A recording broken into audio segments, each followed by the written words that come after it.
I think many of you have been around during a couple of earlier talks this week, but we've been talking about the different considerations that are going to might come up, likely would come up as we create this email list for participants in the daily online meditation. And, we got a request, and some of you are happy about this because it's an easier way to stay in touch and get to know one another outside of the structure of this daily online group. And, on the surface, this seems really simple, like, okay, create an email list. Though what I'm going to talk about today is boundaries.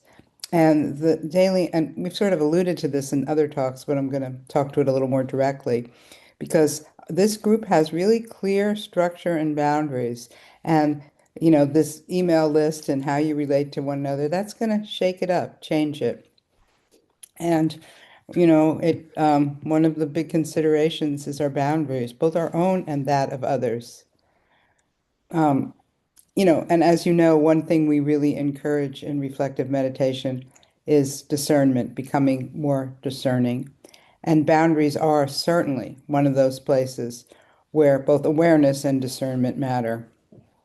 So, of course, it's entirely your choice whether you want to join this list.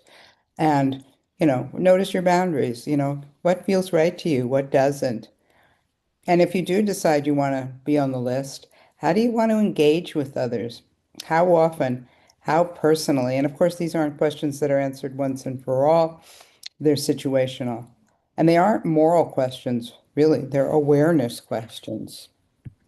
Because, like everything else, boundaries aren't fixed and they arise from conditions, and conditions shift and change. So I'm going to go on and talk about a couple of examples in my life. And I'm going to start with an easy one. At least it's easy for me to talk about because it involves the cat. Um, so Mira, she's the cat of my neighbor and my very good friend.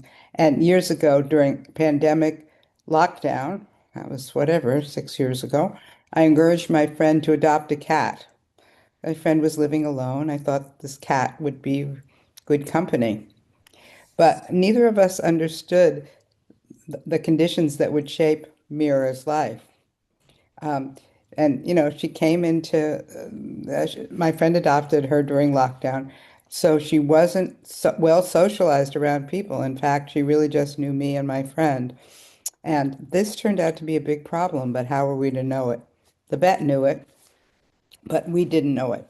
Um, so recently, I was talking to our shared cat sitter, and I asked her how it was going with Mira, and because Mira's a challenge for some. She doesn't welcome strangers, and this cat sitter, she sort of half smiled and said, you just have to respect Mira's boundaries. Now, if you don't respect Mira's boundaries, she'll let you know, and that's usually with her claws, and she does sometimes draw blood because her claws are sharp because she's too frightened to let anyone cut her nails.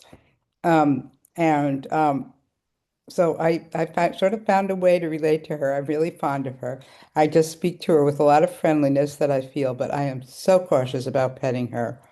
I let her take the lead. I rarely get the great opportunity to pet her. So fear and boundary violations, they go together. Many beings, when frightened, defend themselves. Sometimes they withdraw, but sometimes they become aggressive, sometimes attacking first. Now, Mira, of course, she's not mean, although it could appear that way. She's scared. And her behavior makes sense when we understand the conditions of her life. Now, I'm going to use another example. It's a little harder for me to talk about because it involves me. So I've been square dancing for decades, and I really love it most of the time. And there's expression in square dancing that's commonly used. Square dancing is called friendship set to music. And most of the time, that's exactly how it feels to me. I feel quite friendly with people. I develop, of course, more friendships with some than others, but it's kind of an open-hearted as well as a kind of interesting um, physical patterning thing that makes me happy. But over the past year, someone new has joined our club. and I no longer enjoy square dancing. And I realized it's because she doesn't recognize my own or other people's boundaries. Now, I could talk about all the different ways that's true, but I don't want to get myself all worked up, nor get you worked up with me. Um, so, other people have trouble with her boundaries, it's clear, but then other people, they seem to be absolutely fine with it and friendly. So recently I was in meditation and I felt this ill will towards her, but it was quite helpful because I stayed with it and something became clearer. I realized that what was really bothersome wasn't primarily about her. It was what was happening inside of me. I realized that I dealt with my boundaries by feeling shut down, closed, guarded.